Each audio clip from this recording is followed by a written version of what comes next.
Political candidates are upbeat after securing their places in the May 24th general election. We continue to track developments this nomination day in Barbados. It's Monday, May the 7th. Thanks for joining us. I'm Emmanuel Joseph.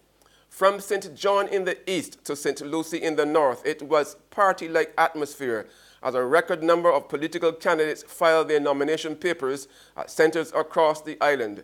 Flanked by their supporters, some candidates went the extra mile. There was a stilt walker, as St. Michael East Trevor Prescott termed it, at the Barbados Community College to file his nomination papers. An independent candidate for the city of Bridgetown, Mottley, had a dog all dressed in her colors of choice, purple. This afternoon, an upbeat Prime Minister Stuart filed his nomination at the Graydon Sealy Secondary School. After the process, reporters pressed Stuart on his party's strong attack against Mia Mottley at the Democratic Labour Party's launch last night. Stuart assured that the party will not be focusing on Mottley throughout. Rather, it's simply because they were in her constituency. We have until the 24th or 23rd, until the middle of the 23rd, to tell the people of Barbados what we plan to do about solving their problems. And of course, we've been at this for the last 10 years. We were in the constituency of the leader of the opposition last night, and we were there for very good reason. And she had to be the focus of last night's meeting. We're not going to be there every night, so she will not be the focus of the campaign every night, although I'm sure she will come into mention as we move around the country, because she is campaigning to be the next Prime Minister of Barbados. So we cannot ignore that fact. But we were in her constituency last night. We went there for a particular reason, to put her under the microscope. And that is what we did. If we were in St. Lucie, the issues might have been slightly different. If we were in St. Andrew, slightly different. If we were in St. Michael Northeast last night. Over at the St. Matthew Primary School, Barbados Labour Party leader Mia Mottley appeared unfazed by last night's DLP attacks as she completed her nomination process. She told reporters she will not be sidetracked from the business of restoring stability and hope to a country that has been brought to its knees. The government will be held accountable for this crisis that I told you about, and they must account to the country for the crisis, whether it is the sewage, whether it is the buses, whether it is the lack of garbage collection, whether it is the hospital, whether it is the absence of materials in the primary schools, whether it is the inability for people to get jobs in the country. Unemployment is up again, listening to the governor of the central bank. And then the higher order issues like foreign reserves and the question of our debt and the inability of our productive sectors to be firing. This country under this government has been clearly put into a state of crisis, and the government must now account for their stewardship.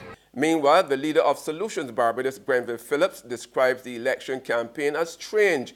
He told Barbados Today he never seen a campaign where political parties have opted to tell the truth. He explains that both the DLP and BLP are promising harsh austerity measures, and if they're elected, that's exactly what Barbadians will get. Phillips maintains that Solutions Barbados is offering prosperity. Every single politician is telling the truth. The other parties are promising harsh austerity. They're promising bitter pills. They're promising bitter medicine, and they're telling the truth. We will get that if you vote for any of those other parties. We are saying prosperity. We are promising prosperity. We published our plans 3 years ago for rigorous public scrutiny. Anyone can go and look at them. We identified what the problems were that were hindering Barbados' development. We costed the solutions to those problems, and we gave them to economists and accountants and told them have no mercy on them. We got our first report back. In 1 year, we turn around the economy. In 1 year, we run a surplus. And the economy is almost foremost on the minds of the United Progressive Party leader Lynette Eastman, as she completed her nomination at the Bethel Methodist Church to contest the city of Bridgetown this morning. Eastman said that neither the DLP or BLP has the answers, and the UPP is about serious business, about fixing the underlying issues facing the country. There's a lot of talk about devaluation, there's a lot of talk about basket of currencies and that kind of thing, and the debt. But the biggest here in Barbados is simply that we're not earning enough money. And unfortunately, the two Labour parties have not focused on that. Barbados needs to earn more money. Meanwhile, one of Eastman's challengers in the city, the DLP's Henderson Williams, is upbeat about his chances. He told reporters he has big plans for the transformation of the constituency. Yeah, we're excited. We have a lot of work to do.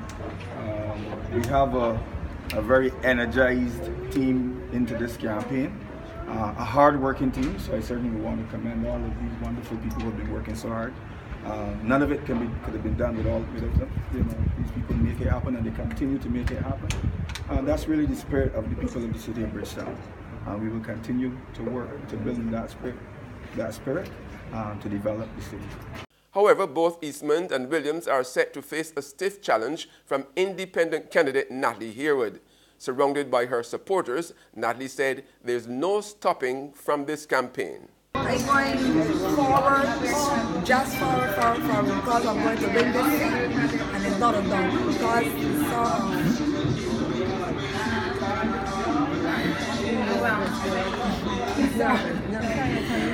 all support I'm getting. I know I'm going to win this thing. I know, and I'm determined, and I'm going all the way. There's regional and international news after this short break.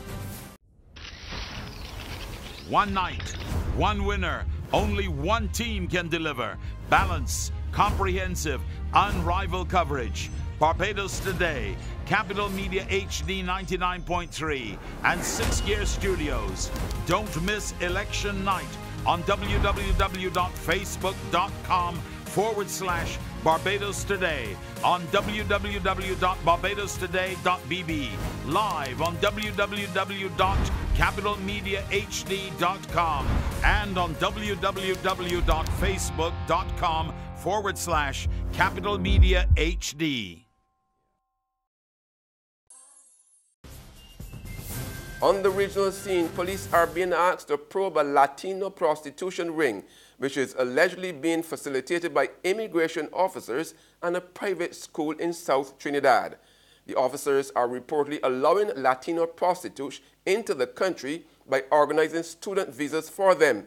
A source from the Immigration Division told One Trinidad Media House that the Latino women, who come from Venezuela, Colombia, Brazil, Peru, and the Dominican Republic, pay as much as US $1,500 to acquire a student visa for a stay up to 6 months in the country. The women pay a further US $1,000 for any extension of the visa and some $2,000 US for an extension of their normal visitor stay in T&T. On the international scene, U.S. President Donald Trump says he will announce a decision tomorrow about the future of an international nuclear agreement with Iran, as Tehran hinted it might stay in the 2015 accord even if Washington pulls out. Trump has repeatedly threatened to withdraw from the deal, which lifted economic sanctions on Iran in exchange for Tehran limiting its nuclear ambitions. Under U.S. law, Trump has until May 12 to decide whether to reintroduce U.S. sanctions on Iran, which would deal a heavy blow to the agreement and likely upset Washington's European allies. That's news, but for the very latest, visit our website at www.barbadostoday.bb. You can also subscribe to our e-paper, email updates, or like us on Facebook. We're also on Izumi Media in bus terminals, as well as screenplay at supermarkets and gas stations near you. You can also hear us on Mix 96.9 FM. I'm Emmanuel Joseph. Have a fantastic evening.